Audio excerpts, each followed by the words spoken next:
Bismillahirrahmanirrahim.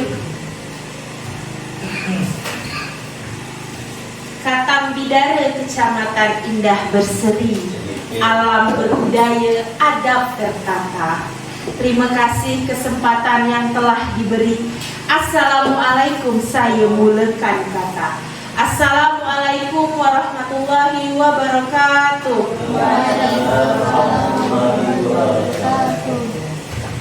Yang pertama-tama, marilah kita panjatkan puji syukur atas nikmat kesehatan dan juga kesempatan yang telah Allah berikan kepada kita semua, sehingga pada kesempatan kali ini kita dapat berkumpul di dalam ruangan ini dalam keadaan sehat walafiat.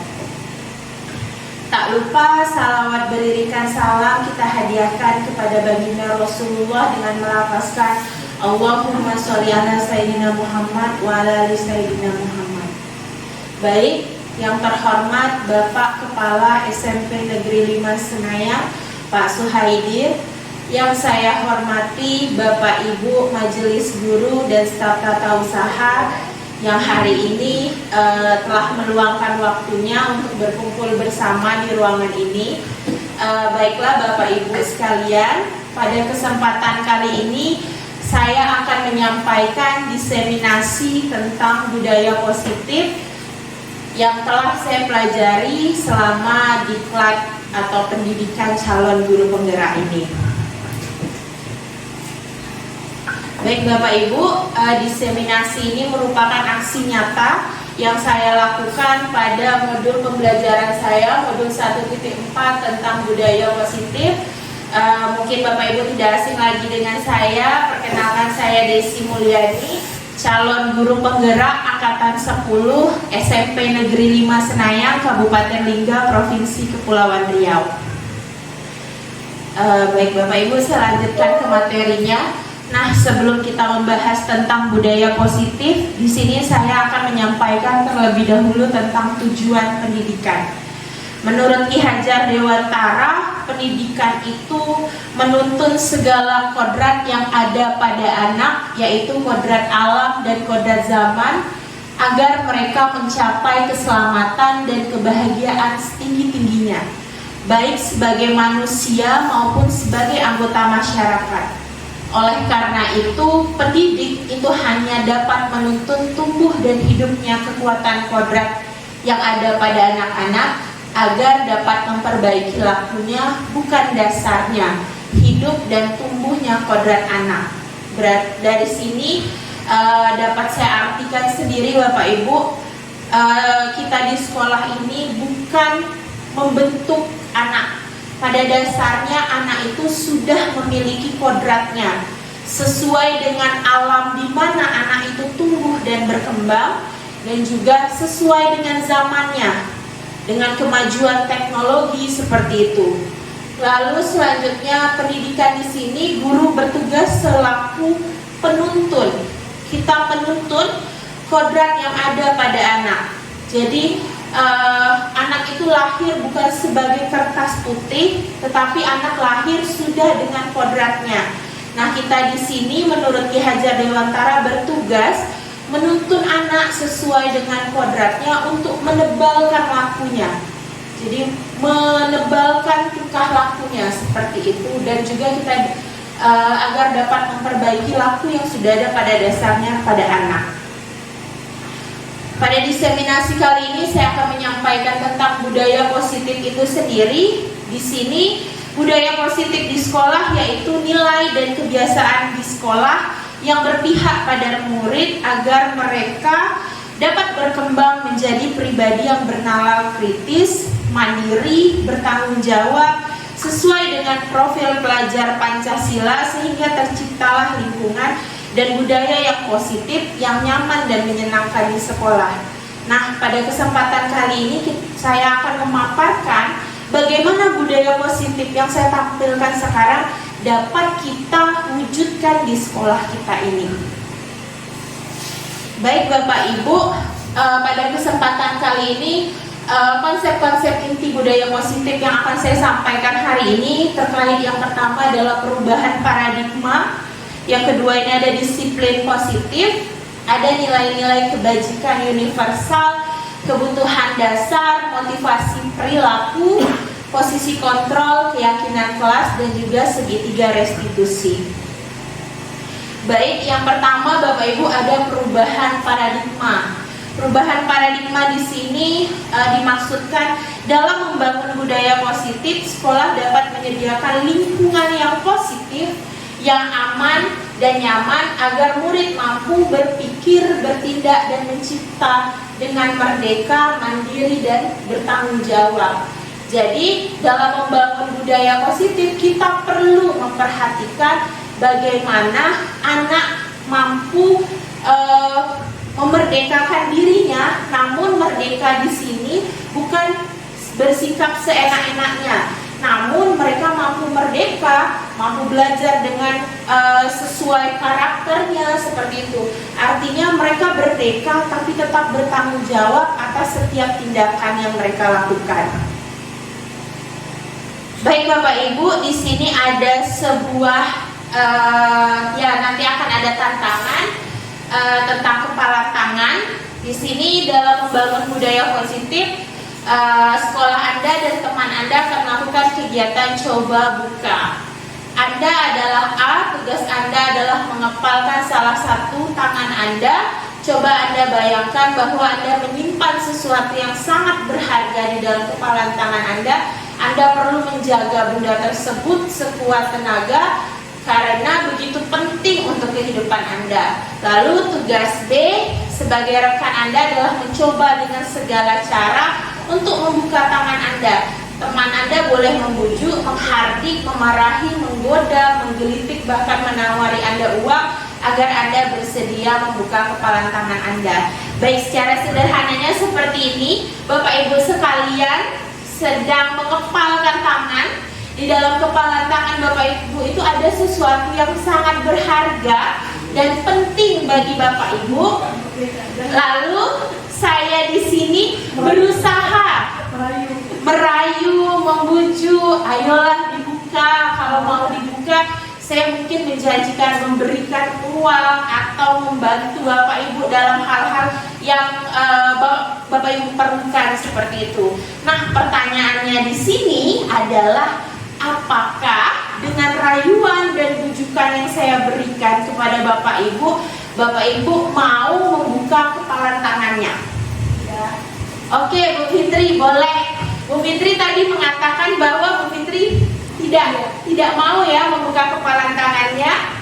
Iya, kalau kenapa alasannya, Bu? Baik, terima kasih kepada Ibu Lucy. Di sini kita membahas tentang kepalan tangan, bahwa ini merupakan suatu tekad ataupun kepercayaan bagi diri kita. Jadi apapun yang berpengaruh terhadap diri kita punya kuasa, artinya kita punya kontrol diri kita sendiri. Jadi kita bisa menguasai diri kita sendiri tanpa adanya pengaruh dari orang lain. Baik, terima kasih untuk Bu Fitri. Kita beri tepuk tangan dulu ya untuk Bu Fitri atas jawabannya. Bu Fitri mengatakan dia akan tetap mengepalkan tangannya karena dia mau mengontrol dirinya, bukan dikontrol atau dipengaruhi oleh orang lain. Oke, Bapak Ibu yang lain bagaimana? Akan tetap mengepal atau membuka dengan saya memberikan bujuk rayu yang luar biasa seperti itu. Apa adakah Bapak Ibu lain yang ingin berpendapat? Bapak mungkin, Pak? Bapak? Apakah ada yang ingin berpendapat? Boleh?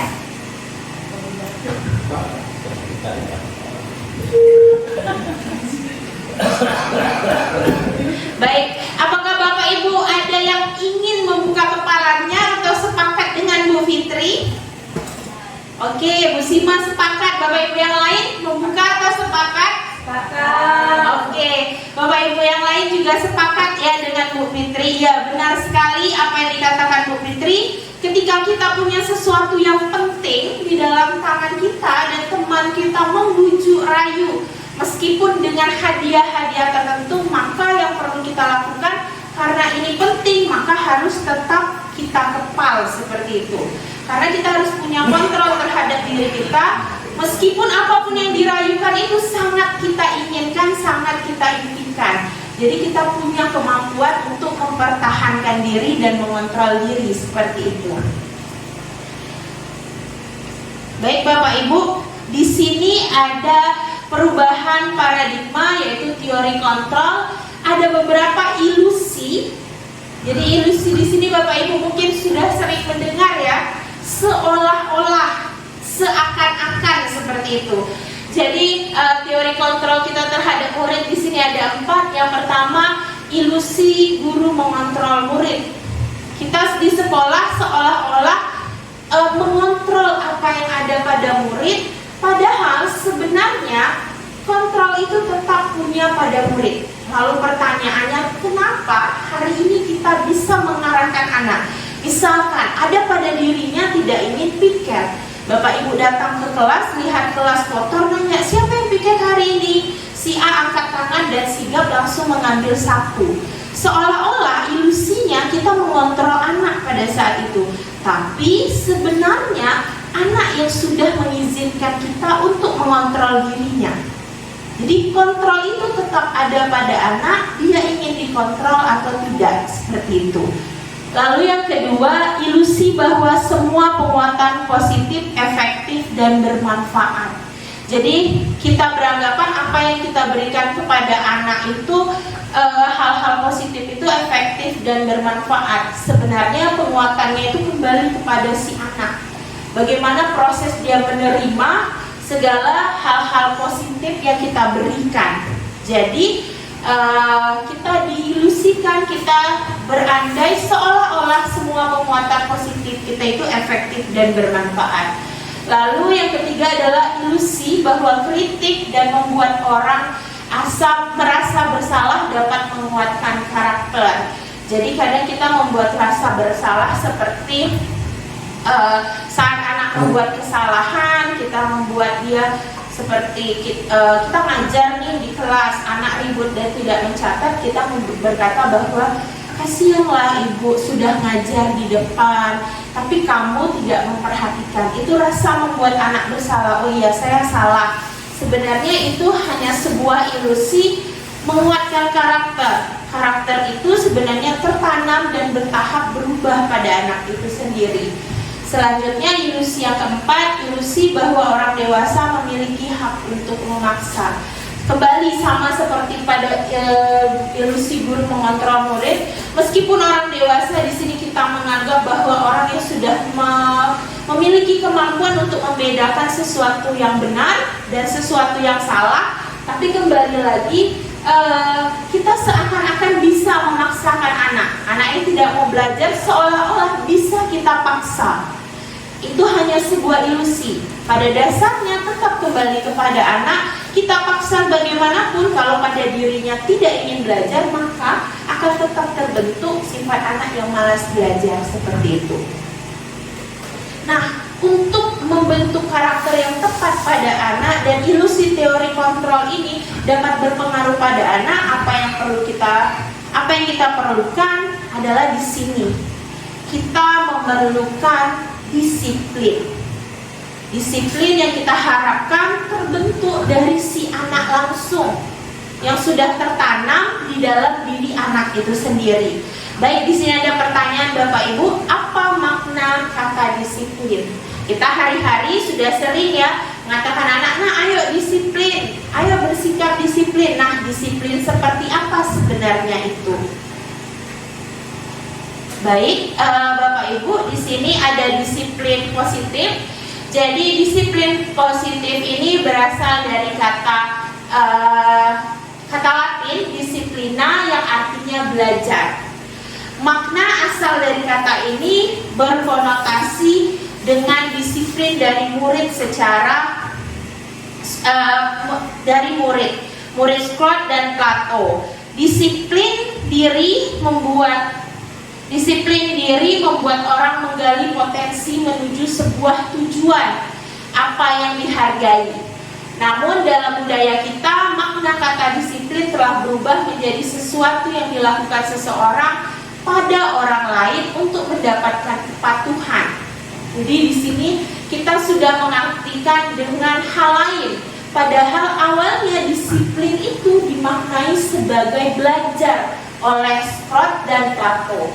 Namun kita mengubah pandangan menjadi disiplin itu harus patuh terhadap sesuatu hal. Lalu kecenderungan umum adalah menghubungkan ketidaknyamanan bukan dengan apa yang kita hargai atau pencapaian suatu tujuan mulia. Jadi disiplin selama ini mungkin yang kita terapkan di sekolah, di mana anak harus patuh. Jadi anak datang ke sekolah jam 7.30 misalkan, bukan berasal dari dirinya Bapak Ibu, tapi berdasar pada kepatuhan yang harus dia lakukan di setiap harinya. Padahal pada dasarnya disiplin di sini dia harus memiliki sebuah tujuan. Kenapa harus datang jam 7.30?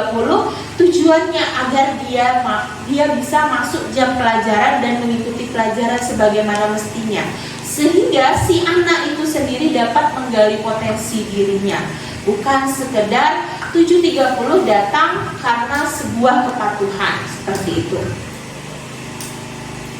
Selanjutnya di sini ada disiplin positif. Ada beberapa hal terkait disiplin positif. Yang pertama itu ada pendekatan mendidik anak untuk melakukan kontrol diri dan pembentukan kepercayaan diri. Sama seperti mengepal tangan tadi Bapak Ibu. Jadi kita punya kontrol terhadap diri kita, bukan orang lain yang mengontrol. Ayolah dibuka, saya mau tahu, bukan seperti itu. Jadi disiplin positif di sini dapat diartikan sebagai pendekatan mendidik anak untuk mampu melakukan kontrol dirinya, dan juga pembentukan kepercayaan diri anak dalam proses belajar di sekolah. Jadi ketika dia mau datang ke sekolah tepat waktu, dia yang mampu mengontrol. Berarti jam sekian saya sudah harus mandi, saya sudah harus sarapan, dan jam sekian adalah waktu yang tepat untuk saya pergi berangkat ke sekolah. Lanjut, yang kedua, ini ada cara penerapan disiplin yang mengajarkan anak untuk mandiri dan bertanggung jawab dalam menumbuhkan kesadaran diri dan nilai-nilai kebajikan. Jadi disiplin positif di sini akan menanamkan sifat mandiri anak itu sendiri. Jadi kalau selama ini pergi sekolah harus dibangunkan, piket kelas harus diingatkan, anak yang sudah punya disiplin positif, dia akan punya rasa sadar diri sendiri. Saya akan melakukan hal ini dengan mandiri. Bahkan ketika mungkin Bapak Ibu berhalangan hadir dan diberikan tugas oleh guru piket, anak akan bertanggung jawab dan melakukan tugasnya dengan mandiri. Selanjutnya yang ketiga, murid dapat memahami dan menyadari disiplin positif berdasarkan motivasi internal, terjadi perubahan perilaku yang lebih baik. Ketika disiplin positif itu sudah ada pada anak, maka anak akan melakukan suatu hal bukan karena orang lain, tapi sesuatu itu mulai dari dirinya sendiri, seperti itu. Baik, terkait tadi disiplin positif, di sini ada nilai-nilai kebajikan. Baik, nilai-nilai kebajikan di sini adalah nilai-nilai kebajikan yang berisi sifat-sifat positif manusia yang merupakan tujuan mulia yang ingin dicapai setiap individu. Nilai-nilai tersebut bersifat universal dan lintas bahasa, suku, agama maupun latar belakang. Nilai kebajikan di sini adalah setiap perilaku perbuatan memiliki suatu tujuan. Ini menurut Dr. William Glasser pada teori kontrol tahun 1984. Yang kedua, dengan mengaitkan nilai-nilai kebajikan yang diyakini seseorang, maka motivasi intrinsiknya akan terbangun sehingga menggerakkan motivasi dari dalam untuk dapat mencapai tujuan mulia yang diinginkan. Selanjutnya, nilai-nilai kebajikan ini berisi sebagai apa yang ingin dicapai oleh setiap anak Indonesia. Kita kenal di sini, kita selalu menyebutkan profil pelajar Pancasila. Banyak hal di dalamnya yang kita ingin anak memiliki sifat-sifat beriman, bertakwa kepada Tuhan Yang Maha Esa dan berakhlak mulia. Anak mampu mandiri, bernalar kritis, berkebinekaan global, bergotong royong, dan kreatif. Jadi inilah nilai-nilai kebajikan yang secara umum yang ingin hari ini kita tanamkan pada anak-anak didik kita sehingga mereka punya rasa beriman, bertakwa. Mungkin Bapak Ibu yang sudah punya anak di jenjang SMP atau SMA, saya pernah mendapatkan kekhawatiran dari ayah saya. Karena dulu saya mungkin Teori kontrolnya itu kontrol banyak ditekankan kepada orang tua. Sederhananya, saya tidak boleh pergi malam minggu kalau tidak dengan almarhum ayah saya. Jadi saya begitu dikekang, dari awalnya saya yang merasa terkekang, lambat laun saya sudah menjadikan itu hal yang biasa. Bahkan saya untuk akses keluar rumah, saya malah menjadi anak yang ketergantungan. Banyak kekhawatiran ketika saya harus keluar rumah tapi sendiri, tanpa ayah saya. Nah, di zaman sekarang ini kita menerapkan profil pelajar Pancasila dengan anak yakin tentang keberadaan Tuhan. Ketika anak bapak ibu mau dilepaskan dari keluar rumah, ketika dia mau membuat sesuatu kesalahan, maka dia akan kembali berpikir bahwa Tuhan mengawasinya. Seperti itu. Itu puncak dari nilai-nilai kebajikan ini. Dan dari keyakinan tersebut, anak-anak akan mampu mengontrol dirinya, membedakan mana yang pantas dia lakukan dan tidak pantas dia lakukan.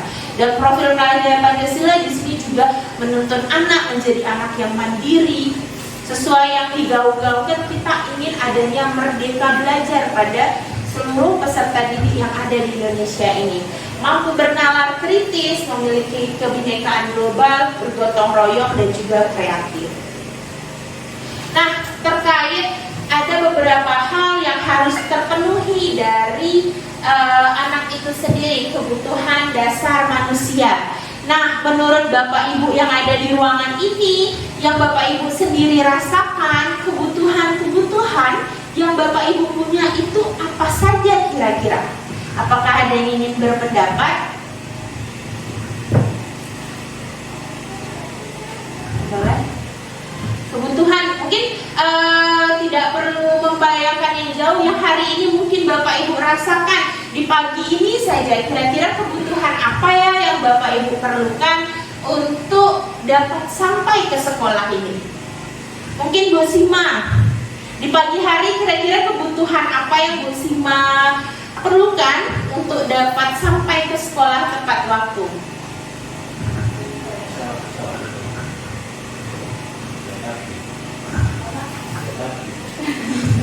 Kendaraan untuk pergi ke sekolah.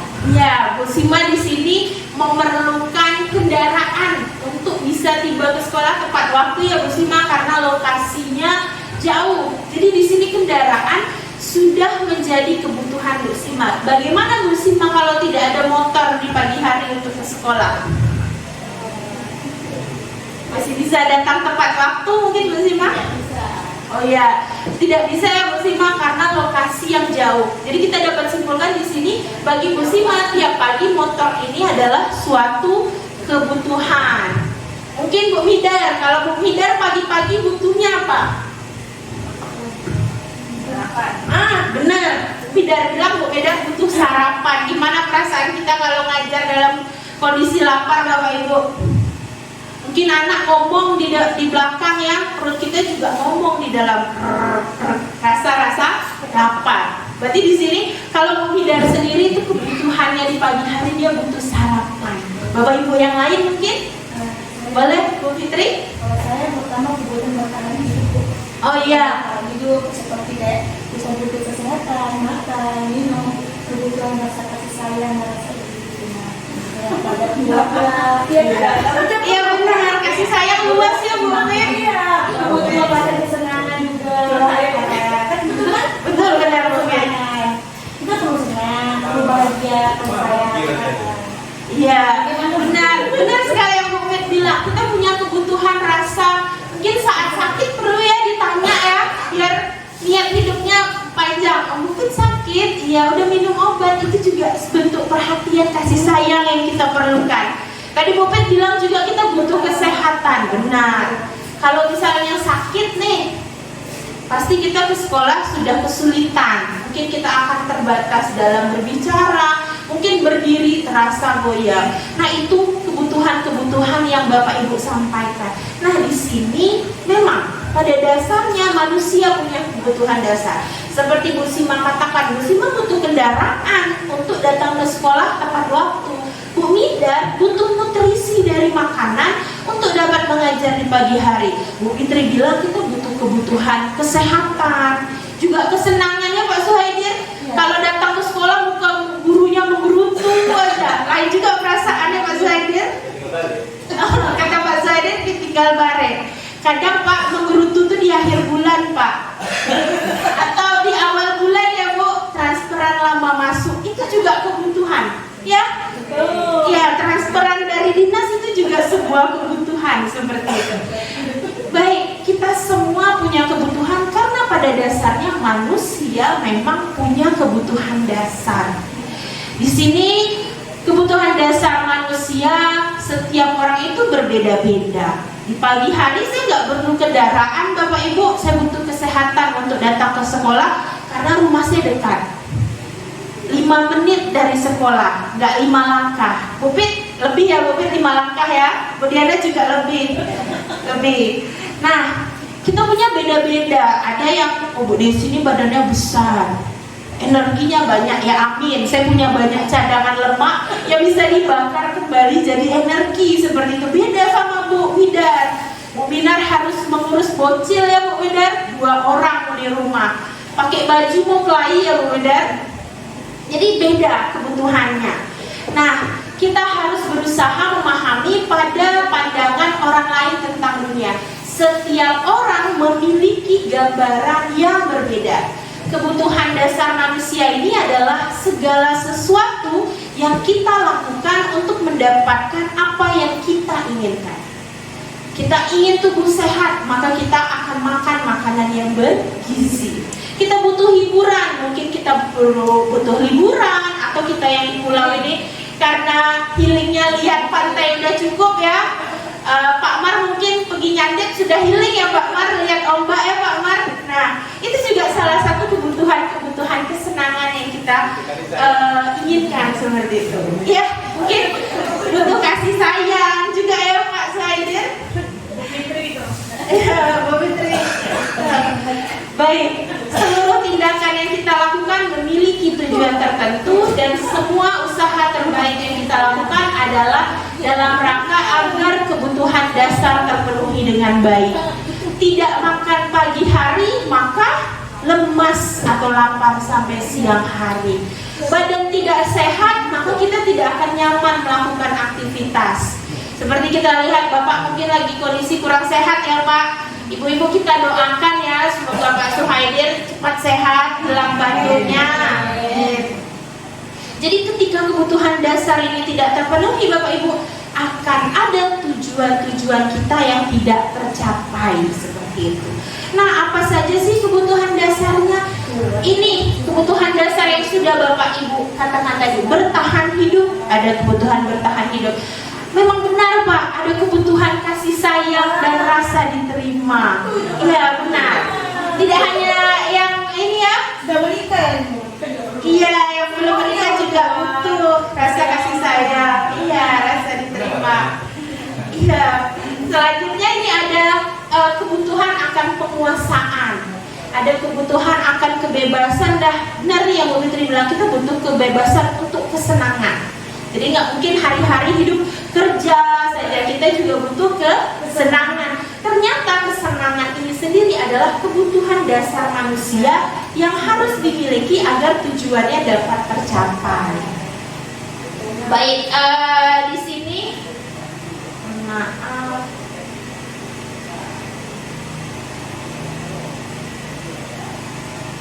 Ada ya Bapak Ibu, saya ada yang keluar.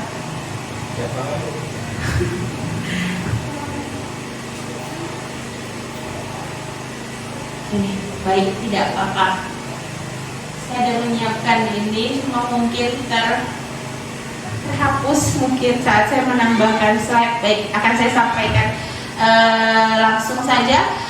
Yang pertama itu kebutuhan bertahan hidup. Ini terkait sandang, pangan, papan Bapak Ibu, yang kita memang perlukan jadi kebutuhan utama untuk kita dapat bertahan hidup seperti itu.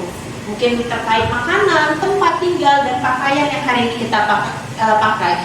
Lalu kebutuhan kasih sayang dan rasa diterima. Ya, setiap manusia pasti punya kebutuhan agar dia merasa disayang, dan ketika berada di dalam suatu lingkungan, kebutuhan bagi kita untuk diterima. Dan itu juga yang hari ini yang dimiliki oleh anak didik kita Bapak Ibu. Jadi anak didik kita yang di kelas itu pasti butuh rasa disayang. Mungkin Bapak Ibu masuk kelas ada nih tiba-tiba teriak, jalan sana sini. Butuh perhatian ternyata, butuh kasih sayang. Cuma kadang tidak semua, tapi mungkin ada beberapa yang menanggapinya dalam bentuk yang berbeda. Lalu di sini ada kebutuhan akan penguasaan. Jadi ketika anak di dalam kelas, dia butuh juga kebebasan untuk penguasaan, di mana dia harus terpenuhi kebutuhan ini mengenai kelompok. Dia akan merasakan penguasaan ketika dia bisa menyampaikan atau mengerjakan tugas dengan baik. Di situ Bapak Ibu mungkin dia perlu pengakuan dari kita ketika dia menguasai pelajaran yang dia miliki, yang dia pahami, seperti itu. Lanjut, yang keempat itu kebutuhan akan kebebasan, yang kita juga butuh merasa bebas. Bebas di sini tapi tetap pada aturan yang harus kita patuhi, seperti itu. Jadi anak-anak kita di kelas juga butuh kebebasan. Mungkin kenapa kita di kelas juga bisa menerapkan model-model pembelajaran yang beragam. Tidak hanya berinteraksi dengan buku. Mungkin seperti saya IPA, bisa bawa anak ke alam, bisa bawa anak melihat rumput, melihat semut, seperti itu. Itu juga bentuk kebebasan dia dalam belajar. Yang terakhir itu kebutuhan akan kesenangan. Di sini kebutuhan untuk mencari kesenangan, bermain dan tertawa. Ini juga sesuatu yang diperlukan oleh anak. Anak-anak dengan kebutuhan dasar kesenangan yang tinggi biasanya ingin menikmati apa yang dia lakukan. Jadi belajar biar menyenangkan, maka anak harus mendapat metode dan model yang tepat agar dia menikmati apa yang dia lakukan. Mereka juga bisa berkonsentrasi tinggi saat mengerjakan hal yang disenangi. Sama seperti kita ya Bapak Ibu, ketika sesuatu itu memang kita senangi, maka akan kita tekuni, betul tidak? Betul. Iya, betul. Senang menunggu transferan, ketika transferan masuk, maka iya akan semangat, seperti itu. Dimotivasi, Bu. Ya, dimotivasi. Mereka suka permainan dan suka mengoleksi barang, suka bergurau, suka melucu, dan juga mengemaskan. Bahkan saat mereka bertingkah laku buruk, mereka masih terlihat lucu, seperti itu.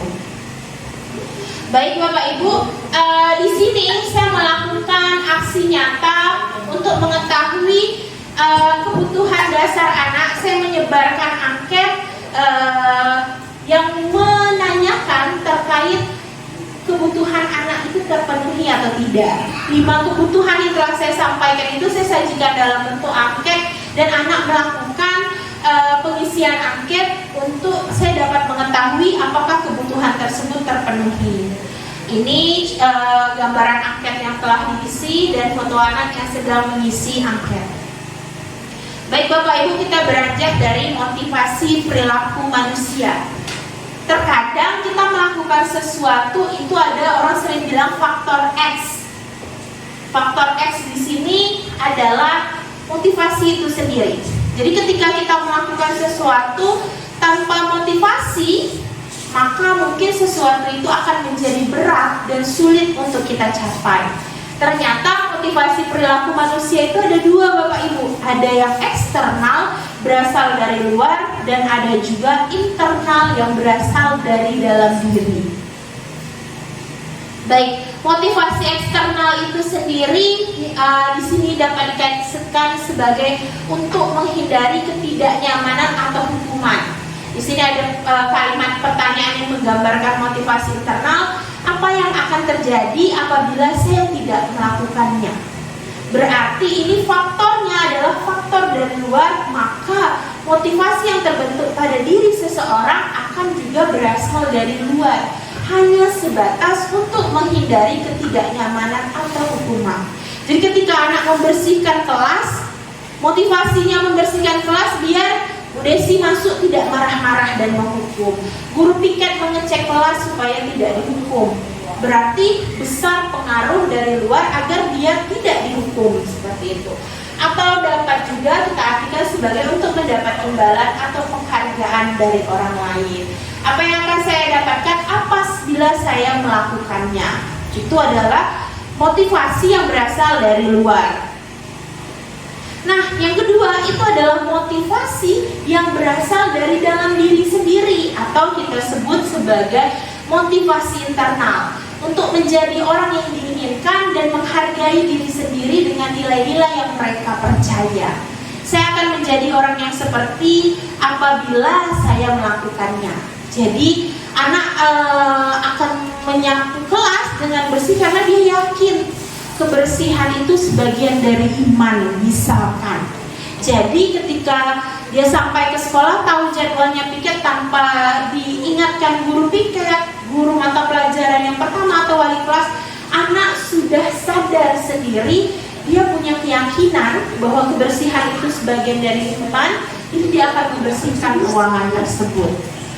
Lanjut, yang kedua, menghindari pemberian hukuman atau penghargaan yang berlebihan untuk meminimalisir motivasi eksternal dari dalam diri murid. Ya, kalau ditanya apakah ini secepat itu bisa terjadi pada anak, tidak secepat itu Bapak Ibu.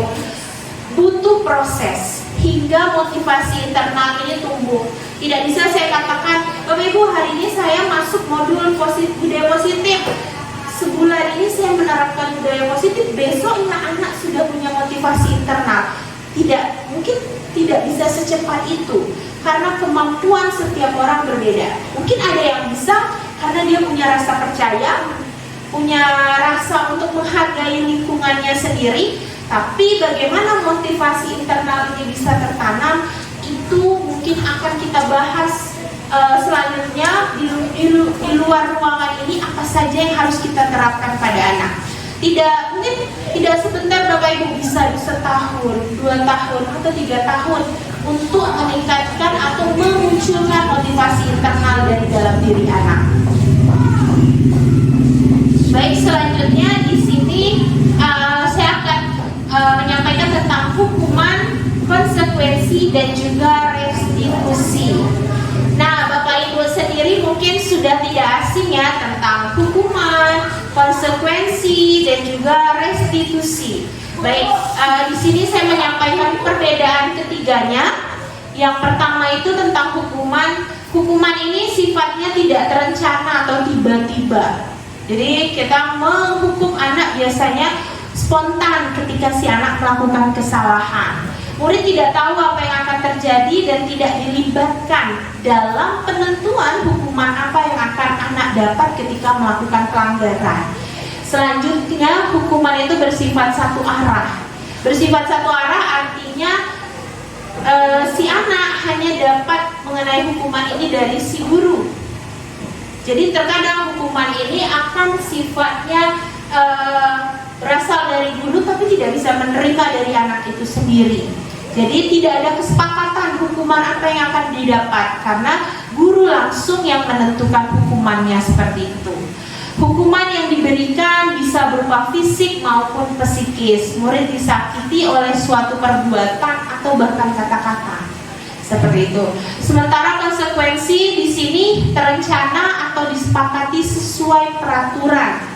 Jadi berbeda tadi sama hukuman yang satu arah dan tiba-tiba. Konsekuensi di sini Bapak Ibu lebih terencana atau disepakati sesuai dengan peraturan.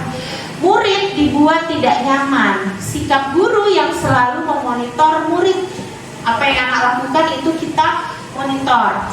Yang terakhir ada penguatan hanya bertahan dalam jangka waktu pendek. Menurut Bapak Ibu, kalau konsekuensi dan hukuman ini, motivasi yang akan terbentuk gimana? Motivasi internal kah? Eksternal kah? Seperti itu. Boleh Bu Fitri? Eksternal, karena ini pengaruh kan dari luar. Jadi kita tuh seakan-akan jadi kita tuh kayak merasa tertekan gitu kalau dari luar. Iya.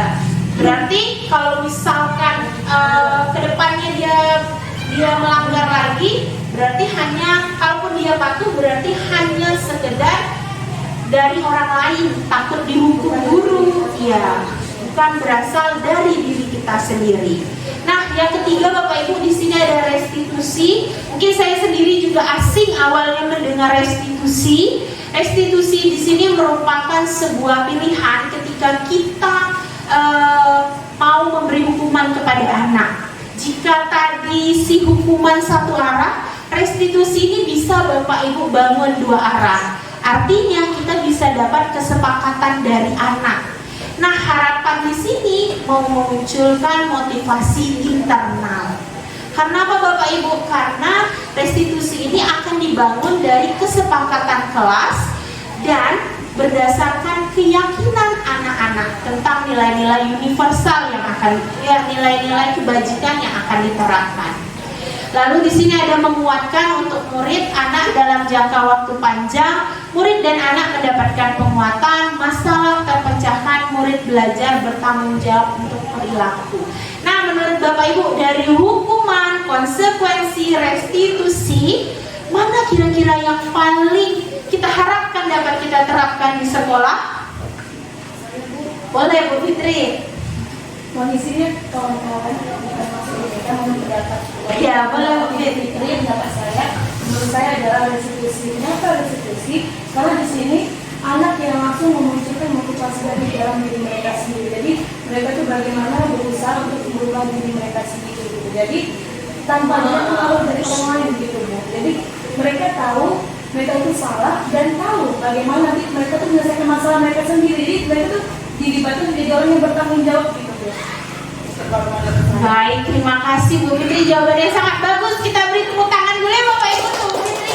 Iya, benar sekali. Mungkin semua kita di ruangan ini mengharapkan yang kita terapkan adalah restitusi. Sehingga ketika anak buat kesalahan dia sadar itu dari dirinya, bukan berdasarkan orang lain. Membersihkan kelas karena dia punya keyakinan, ya saya harus berada di lingkungan yang bersih, sehat, dan nyaman.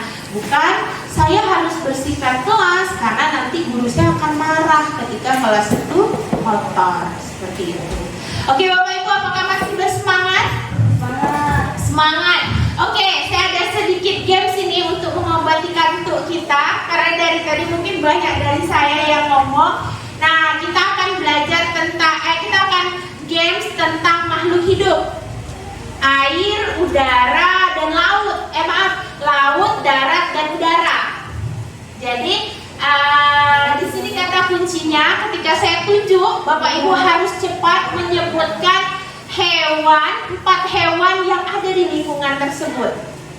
Oke Bapak Ibu, saya coba ya. Misalkan saya bilang laut, darat, udara. Singa. Ya, hewannya 4 hewan. Oke, gitu ya. Nanti saya akan menyebutkan satu tempatnya. Oke, kita coba. Masing-masing tempat. Enggak, yang saya sebutkan saja. Saya contoh. Laut, darat, udara. Udara. Burung. 4. Burung, pesawat, helikopter. Makhluk hidup ya Bapak Ibu. Boleh burung. Burung elang, burung perkutut, kelelawar, nyamuk, lalat boleh. Oke Bapak Ibu, bagaimana, siap?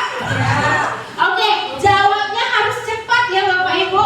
Ya, kita lihat konsentrasinya. Oke, saya mulai. Bapak Ibu, saya mohon maaf nih, saya pakai tunjuk, boleh? Ya, mari Bu. Yang tadi. Oh, jangan ya. Oke, kita mulai ya. Laut, laut, darat, udara. Bu Arina, belum saya. Iya. Tunggu ya, saya sebut nama terus saya sebut darat, laut, udara ya. Oke, saya ulangi lagi. Laut, darat, udara. Bu Diana, darat. Cacing, ikan.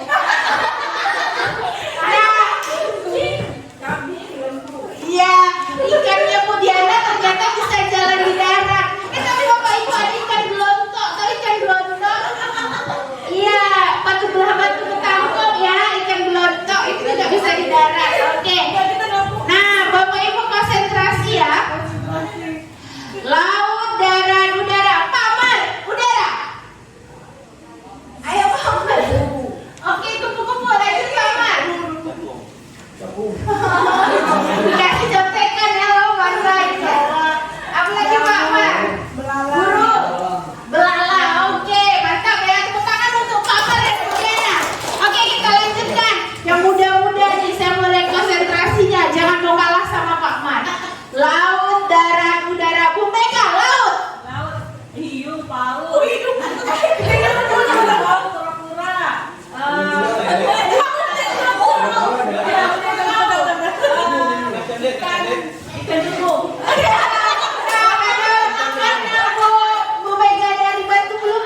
restitusi ini adalah proses menciptakan kondisi bagi murid untuk memperbaiki kesalahan mereka, sehingga mereka bisa kembali pada kelompok mereka dengan karakter yang lebih kuat.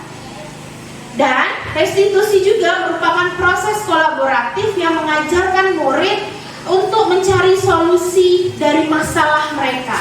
Dan guru di sini berperan membantu murid berpikir tentang orang seperti apa yang mereka ingin menjadi.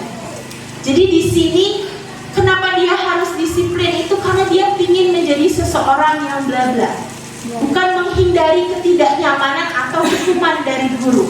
Dia ingin menjadi orang yang rapi, maka dia akan berusaha untuk mewujudkan keinginan dia sendiri. Jadi dia punya tujuan mulia dan bagaimana mereka harus memperlakukan orang lain.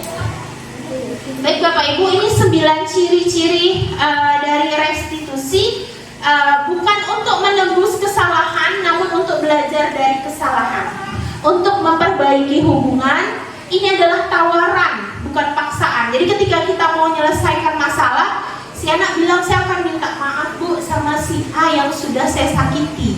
Si anak tidak dipaksa, tapi anak itu sendiri ditawarkan dari guru, kira-kira apa yang akan kamu lakukan untuk memperbaiki hubunganmu, seperti itu. Lalu restitusi menuntun untuk melihat ke dalam diri. Kira-kira ketika dia melakukan kesalahan, kepercayaan atau nilai kepercayaan, keyakinan apa yang sudah dia langgar berdasarkan keyakinan yang ada pada dirinya. Selanjutnya, restitusi ini mencari kebutuhan dasar yang mendasari tindakan. Kira-kira kalau anak itu di kelas suka buat ribut, Bapak Ibu, kebutuhan apa yang tidak terpenuhi dari anak kira-kira? Iya, kasih sayang. Kalau zaman saya SMA sering diajari MPO, mencari perhatian orang. Sering dibilang, MPO ditunggu. Ya, karena memang ternyata anak butuh rasa diperhatikan, rasa kasih sayang. Jadi di sini restitusi akan melihat kebutuhan dasar apa yang tidak terpenuhi oleh anak. Di pulau mungkin jarang ya, kadang kita jumpai kalau di kota anak malam. Mungkin ada kebutuhan bertahan hidupnya tidak terpenuhi. Pagi pergi sekolah tidak sarapan dulu, terus uang jajan tidak diberikan. Bagaimana kita sendiri ya Bapak Ibu kalau belajar dalam kondisi lapar gimana? Cacingnya di sekolah mungkin ya, cacingnya unjuk rasa, makan, ya sama, ternyata anak-anak juga butuh seperti itu. Lalu restitusi diri ini adalah dianggap cara yang paling baik dalam kita menerapkan budaya positif di sekolah. Restitusi fokus pada karakter bukan tindakan. Restitusi itu fokus pada solusi, bukan siapa yang salah. Dua anak bertengkar, kita lakukan segitiga restitusi, yang kita cari adalah solusi yang dapat kita lakukan, bukan siapa nih yang salah, kamu salah ini nih, enggak. Yang kita cari adalah solusinya. Selanjutnya, restitusi itu mengembalikan murid yang berbuat salah pada kelompoknya. Yang kita harapkan setelah kita restitusi, anak kembali pada kelompoknya dengan membawa karakter yang lebih kuat, seperti itu. Nah, Bapak Ibu, di sini ada perbedaan antara hukuman dan konsekuensi sendiri. Kalau hukuman ini sesuatu yang menyakitkan harus terjadi. Kalau konsekuensi sesuatu memang harus terjadi, seperti itu. Nah, misalkan anak menumpahkan air, itu maka konsekuensi yang anak perlu dapat adalah anak yang memang harus membersihkan air yang ditumpah, karena konsekuensinya sudah menumpahkan air, seperti itu. Membuat anak sakit fisik ataupun hati untuk jangka waktu yang lama. Sementara konsekuensi jauh lebih baik, membuat anak merasa tidak nyaman dalam jangka waktu yang pendek, seperti itu. Kalau hukuman itu biasanya anak membenci kedisiplinan. Kalau konsekuensi, anak akan jauh lebih menghargai kedisiplinan itu. Hukuman itu sifatnya stimulus, kalau konsekuensi itu stimulus tanggapan. Jadi ada TikTok antara anak dan guru tidak satu arah, seperti pada hukuman konsekuensi akan dilakukan dua arah, seperti itu. Mendorong anak menyakiti diri sendiri itu pada hukuman. Kalau konsekuensi itu mendorong anak agar mudah menyesuaikan diri. Hukuman itu konsep diri yang buruk, kalau konsekuensi ini konsep diri yang baik. Anak belajar untuk menyembunyikan kesalahan pada hukuman, kalau konsekuensi anak belajar untuk mematuhi peraturan. Dan dia akan tahu konsekuensinya, dia harus melakukan konsekuensi yang telah dia lakukan. Lalu anak belajar, hukuman itu akan membuat anak marah, rasa bersalah, dipermalukan, merasa tak dihargai. Sementara konsekuensi, anak kehilangan hak, dibuat tidak nyaman, diasingkan untuk sementara. Misalnya sederhananya, dia datang terlambat, maka dia akan kehilangan jam istirahatnya untuk mengerjakan tugas pada jam pelajaran pertama. Jadi anak tersebut akan kehilangan haknya untuk istirahat. Seperti itu Bapak Ibu. Nah, ini ada beberapa tindakan guru. Kalau mencatat 10 kali, 100 kali di dalam buku, saya tidak akan datang terlambat lagi, karena terlambat lagi. Oh, ini maaf ya Bapak Ibu, terputus karena terlambat ke sekolah itu melanggar ini ya peraturan yang di sekolah. Kalau mencatat 100 kali ini termasuk dari hukuman. Karena satu arah Bapak Ibu itu dari kita. Itu. Dan ya mungkin akan menyakiti anak secara fisik karena harus menulis sebanyak 100 kali. Lari mengelilingi lapangan ketika terlambat juga sama, ini termasuk hukuman. Tapi di sini murid diminta push up 15 kali karena tidak menggunakan masker ke sekolah pada saat masa Covid kemarin ya, ini juga termasuk hukuman. Nah, mengganti kertas tugas teman yang telah dicoret-coret konsekuensi. Jadi dia udah mencoret, bukan dihukum, bukan dijemur atau berdiri depan kelas, tapi dia mengganti, maka itu konsekuensi. Seperti itu. Membersihkan tumpahan air di meja tulis, itu juga konsekuensi ketika dia sudah menumpahkan air. Murid disuruh untuk mengenakan sepatu seharian di sekolah karena tidak mengenakan sepatu hitam. Jadi ketika dia datang ke sekolah tapi mengenakan sepatu yang tidak sesuai yang ditentukan sekolah, maka dia harus menanggalkan sepatunya, itu juga termasuk dari hukuman. Lari mengelilingi lapangan basket 2 kali karena terlambat 10 menit untuk pelajaran PJOK, ini adalah konsekuensi. Seperti itu ketika di dalam pelajaran PJOK. Baik Bapak Ibu, ini akan saya sampaikan secara sederhana saja. Di hukuman itu sendiri, identitas yang akan terbentuk pada anak ketika dia buat kesalahan itu adalah identitas gagal. Gagal mematuhi aturan, gagal disiplin, gagal tertib, seperti itu.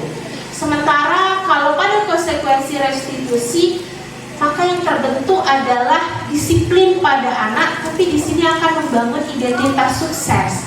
Karena akan didasari pada keyakinan anak sendiri. Ketika dia datang terlambat, dia akan menerima konsekuensi, dan ketika dia melakukan kesalahan, dia menyadari kesalahannya, berupaya memperbaiki kesalahannya, itu termasuk dari identitas sukses. Berarti dapat kita simpulkan, benar yang Bu Fitri katakan, yang kita harapkan hari ini semoga dapat kita lakukan bersama-sama adalah identitas sukses, mau itu konsekuensi ataupun restitusi. Baik Bapak Ibu, di sini ada posisi kontrol, ada 5 posisi kontrol. Kita sebagai guru, ada penghukum, ada pembuat merasa bersalah, ada teman, ada pemantau dan manajer. Di akhir kita akan mengetahui kira-kira dari kelima ini mana sih yang mau kita terapkan di diri kita. Baik, kita mulai dari yang pertama itu penghukum. Penghukum itu bisa menggunakan hukuman fisik ataupun verbal Bapak Ibu. Jadi senantiasa mengatakan bahwa sekolah memerlukan sistem. Jadi guru itu sebagai penghukum, buat salah dihukum. Jadi di sini biasanya guru-guru yang penghukum ini akan mengucapkan kata-kata patuhi aturan saya atau awas nanti, seperti itu. Atau kamu selalu saja salah, kamu selalu saja terlambat. Nah, nanti guru tersebut akan memberikan hukuman. Itu bentuk dari posisi kontrol sebagai penghukum. Yang kedua, merasa bersalah. Guru akan bersuara lebih lembut. Guru menggunakan keheningan yang membuat orang lain merasa tidak nyaman, bersalah atau rendah diri. Kata-kata yang biasa keluar itu Bapak Ibu, kamu tidak kasihan dengan ibu. Ibu sudah capek-capek mengajari kamu, tapi kamu tidak memperhatikan. Mungkin itu saya sendiri juga sering tuh bilang kalau sama anak kelas 9, kan ibu udah baik, selalu gitu. Jadi ini salah satu pembuat merasa bersalah. Anak akan merasa dirinya salah dan menyalahkan dirinya sendiri. Lalu ada teman. Nah, teman ini posisi yang baik, tapi Bapak Ibu dia punya dua sisi seperti koin. Jadi teman ini mungkin kita akan mendengar, oh ya, menjadi teman pasti baik, tapi dia punya dua sisi. Teman di sini, guru pada posisi ini tidak akan menyakiti murid, tapi akan tetap berupaya mengontrol murid melalui persuasif. Posisi teman pada guru ini ada bisa negatif atau positif. Teman, guru akan memanfaatkan kedekatannya melalui candaan atau bentuk-bentuk kasih sayang lainnya untuk saling berinteraksi sama murid. Tapi Bapak Ibu, sisi positifnya misalkan seperti ini, guru mengatakan, ayolah bantulah demi Bapak ya. Jadi ketika dia melakukan sesuatu itu, dia akan mengingat, oh ya ada gurunya. Berarti dia akan muncul motivasi dalam dirinya untuk melakukan karena kedekatannya dengan guru. Tapi negatifnya ketika dia butuh kita, tapi kita biasanya disibukkan oleh beberapa hal, maka yang akan terjadi adalah saya pikir Bapak Ibu teman saja. Seperti itu. Untuk pemantau, guru mengawasi dan bertanggung jawab atas perilaku orang yang diawasi. Posisi pemantau berdasarkan pada peraturan-peraturan dan konsekuensi. Jadi pemantau itu ketika anak buat kesalahan, Bapak nanyakan, aturannya apa? Peraturannya gimana? Apa yang telah kamu lakukan? Itu posisi pemantau. Yang terakhir ini ada manajer. Manajer di sini berbuat sesuatu bersama dengan murid, mempersilahkan murid mempertanggungjawabkan perilakunya, mendukung murid agar dapat menemukan solusi permasalahannya sendiri. Sebagai manajer di sini biasanya guru itu bisa sebagai teman, bisa juga sebagai pemantau Bapak Ibu. Dan yang di akhir diharapkan dari upaya guru sebagai posisi manajer ini adalah menjadi murid sebagai manusia yang merdeka sehingga mampu menjadi manajer yang baik bagi dirinya.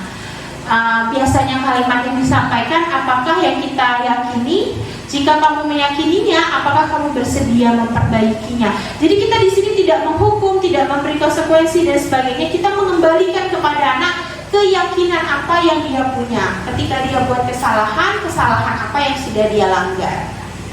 Nah, ini bentuk-bentuk dari yang saya simpulkan, nanti akan saya bagikan di grup tentang dampak-dampak dari posisi kontrol guru. Baik, di sini seperti yang sudah saya sampaikan tadi ya Bapak Ibu, bisa kita lihat ada membuat rasa bersalah. Penghukum itu lebih menghardik ya. Kalau teman ini lebih kepada pendekatan. Pemantau di sini, apakah kamu mau mendapatkan stiker bintang hari ini? Nah, dia seperti itu. Kalau manajer, bagaimana kamu bisa menyelesaikan masalah ini? Jadi kayak artis-artis punya manajer, jadi yang melakukannya tetap aktor, tapi si manajer ini memberikan jadwal misalkan kepada artis. Nah, kalau kita sebagai guru, jadi kita hanya sebagai fasilitator. Nah, aktornya tetap anak, jadi kita memanajer anak. Dan di akhir diharapkan anak mampu memanajerkan dirinya sendiri. Baik Bapak Ibu, ini keyakinan kelas. Mengapa tidak peraturan saja? Mengapa harus keyakinan kelas? Nah, keyakinan kelas ini untuk mendukung munculnya motivasi intrinsik yang berasal dari dalam diri anak itu sendiri. Kembali kepada nilai-nilai keyakinan, lebih menggerakkan seseorang dibandingkan mengikuti serangkaian peraturan-peraturan. Baik Bapak Ibu, di sini pembentukan keyakinan kelas atau sekolah itu lebih bersifat lebih abstrak daripada peraturan, berupa pernyataan-pernyataan universal dibuat dalam bentuk positif, tidak terlalu banyak dan mudah dipahami. Semua warga kelas berkontribusi dan dapat ditinjau kembali. Nah, keyakinan kelas ini diharapkan nanti lambat laun akan memunculkan budaya positif pada anak. Baik, ini bentuk dari perbedaan peraturan dan keyakinan. Kalau peraturan selalu kan kembalikan buku ke tempatnya, Kalau keyakinan kelas, dia yakin dia kembalikan buku itu karena tanggung jawab. Baik Bapak Ibu, ini segitiga restitusi. Nah, segitiga restitusi ini tahapan yang memudahkan guru dan orang tua melakukan proses kolaboratif dan mengajarkan murid untuk menyadari kesalahan yang telah dibuat, memperbaiki kesalahannya, mencari pemecahan masalah, dan membantu murid berpikir tentang orang seperti apa yang mereka inginkan dan bagaimana mereka harus memperlakukan orang lain. Nah, dari tadi kita sudah ada membahas restitusi. Nah, di sini segitiga restitusi itu lebih kepada bagaimana kita menangani anak ketika dia membuat kesalahan. Jadi kita memunculkan rasa ketika anak buat kesalahan itu, Bapak Ibu, itu adalah sesuatu yang memang manusiawi, wajar dilakukan oleh anak. Segitiga restitusi itu terdiri dari 3 hal yang harus dilakukan, Bapak Ibu. Yang pertama itu menstabilkan identitas, yang kedua itu validasi tindakan yang salah, dan yang terakhir itu menanyakan keyakinan. Menstabilkan identitas ini berdasarkan prinsip melakukan kesalahan adalah sesuatu hal yang wajar dalam proses pembelajaran. Mengubah dari identitas gagal ke identitas sukses.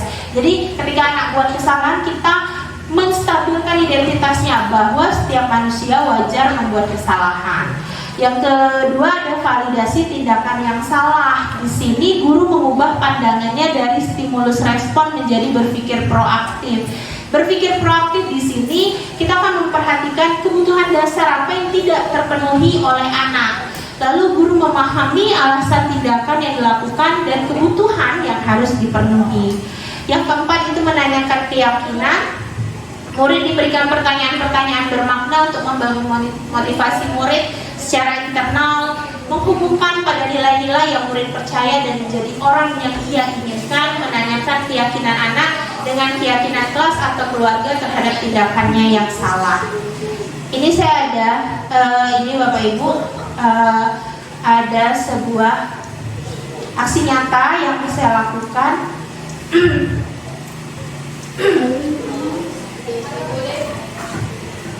Baik, di sini saya berandai bahwa ini skenario kasusnya. Suci itu sebagai seksi agama yang bertugas mengingatkan sholat. Mereka kesal karena sering disindir oleh temannya ketika ia mengingatkan untuk melaksanakan sholat zuhur berjamaah di musola. Maka ini bentuk dari aksi nyata yang saya lakukan. Selesaikan masalah, menstabilkan identitas tujuan kan, dan diberikan pertanyaan secara menanyakan keyakinan sholat, merasa kesal karena sering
ibu kalau di posisi kamu juga pernah melakukan hal yang sama.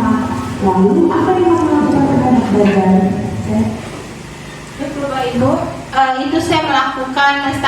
identitas bahwa menyampaikan di skenario ini hal yang suci lakukan itu adalah suatu hal yang wajar. Ketika itu terjadi pada diri kita juga akan terjadi hal yang sama seperti itu. Selanjutnya saya juga akan menanyakan tindakan salah yang dilakukan suci. Jalankan kedua yang sudah diamanahkan pasti menjadi wajiban dan tanggung jawab yang harus kamu lakukan dari kamu ya. Ibu sangat menghargai tindakan kamu yang tidak berbuat lebih buruk daripada itu. Ini aku mungkin saya masih sadar dalam mandiri.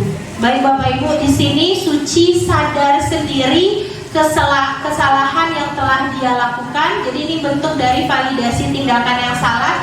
Dan di terakhir saya juga menanyakan keyakinan kelas apa yang Suci telah tidak sesuai dengan keyakinan pada dirinya, apa sikapnya marah-marah itu. Baik Bapak Ibu, selain itu saya juga melakukan aksi nyata terkait keyakinan kelas.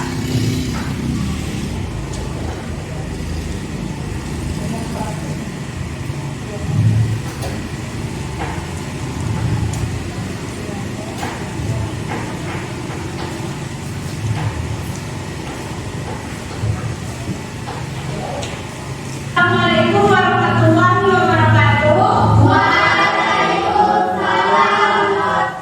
Baik Bapak Ibu, ini saya mencoba melakukan aksi nyata pembuatan dari keyakinan kelas. Jadi anak di sini saya minta untuk membuat terlebih dahulu kira-kira kelas impian mereka seperti apa. Selanjutnya setelah mereka tulis di sticky note, mereka akan menempelkannya pada kertas yang telah saya berikan. Impian kelasnya jadi adalah dia mau kondisi kelas yang sangat menyenangkan dan kawan-kawan yang baik. Nah Bapak Ibu, itu semua anak yang tulis kelas seperti apa yang dia impikan. Selain itu juga di akhir anak juga menempelkan ini kira-kira keyakinan kelas apa yang mau mereka terapkan di kelas.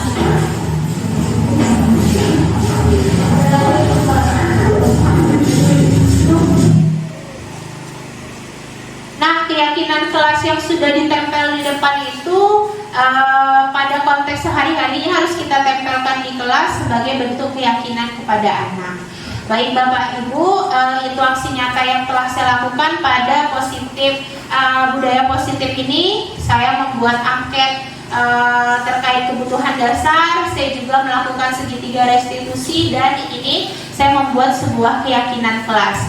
Baik Bapak Ibu, demikian penyampaian diseminasi materi tentang budaya positif dari saya. Terakhir yang dapat kita simpulkan, semoga kita dapat menanamkan budaya positif pada anak. Dan juga yang kita harapkan adalah kita dapat menerapkan segitiga restitusi dalam upaya penyelesaian masalah pada anak. Baik Bapak Ibu, apakah ada yang ingin bertanya atau menanggapi?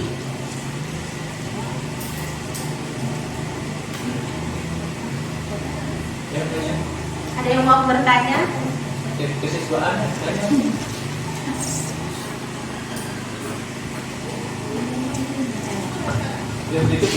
Boleh Pak. Ya. Terima kasih. Assalamualaikum warahmatullahi wabarakatuh. Waalaikumsalam.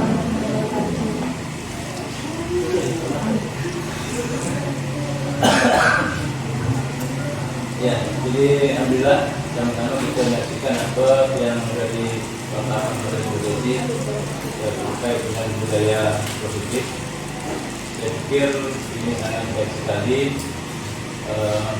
untuk perubahan ya, karakter kita depan. Cuma ya perlu kita rumuskan karena seperti yang disampaikan tadi ada firman, ada konsekuensi restitusi Pak. Jadi selama ini kita terapkan adalah hukuman ya, terkait dengan kata tertib sekolah. Ya.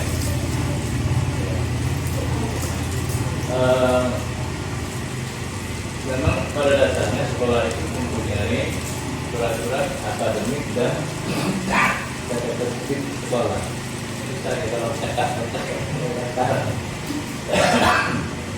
ya, jadi dari penyampaian Bu Desi tadi, saya cermati mungkin di dalam perumusan tata tertib itu dicantumkan bahwa setiap guru atau setiap kelas, bagi kelasnya ya, dalam tata tertib membuat kesepakatan kelas. Jadi seperti itu. Jadi dia berbunyi dulu. Nanti di tata tertib kita masukkan di situ. Di sini ada suatu keharusan bagi masing-masing wali kelas membuat kesepakatan kelas. Kemudian juga mungkin kita dapatkan lagi kesepakatan di dalam belajar. Itu dari masing-masing guru mata pelajaran. Karena mungkin kan masing-masing mata pelajaran berbeda. Jadi mungkin ada dari kesempatan kelas tadi mungkin ada yang perlu ditambahkan lebih spesifik lagi. Saya pikir sangat baik sekali karena kalau memang itu sudah dari internal anak-anak kita memang perubahannya itu akan dampaknya panjang. Beda dengan kalau kita terapkan tata tertib yang kita buat. Jadi anak merasa seperti mereka terpaksa. Cuma tata tertib saya pikir tetap kita buat karena menyangkut seperti masalah HP kan, kita rumuskan sehingga di siswaan ya. Jadi kita alhamdulillah aja ada masukan berarti dengan adanya Bu Desi membuat Bu? Diseminasi Pak. Ya, ini masukan bagi kita untuk perbaikan lebih baik lagi terkait dengan karakter anak kita, apalagi menyangkut dengan suatu pelajaran Pancasila tadi ya. Jadi itu lebih simpel kalau saya tengok. Jadi tinggal kita merumuskan aja seperti apa nanti sama kita bahas. Karena selama ini pun kita sebenarnya sudah mulai, cuma tidak spesifik dalam menyelesaikan masalah kan seperti apa tiga dimensi dari ya, karena kita sudah melakukan kasusnya seperti anak kita yang tidak mengikuti ujian praktik kemarin kan, ya kan, kita panggil orang tuanya, komunikasi kita dari solusinya seperti apa. Sebenarnya ya kita laksanakan, cuma barang ini belum dirumuskan secara tertulis, gitu kan. Mungkin ke depannya nanti bisa kita rumuskan. Harus kita siapkan ini peraturan akademik, kemudian tata tertib sekolah, nanti yang memuat dengan memuat kesepakatan. Karena selama ini memang akhir-akhir ini kita sudah mendengar itu untuk mendisiplin anak itu memang lebih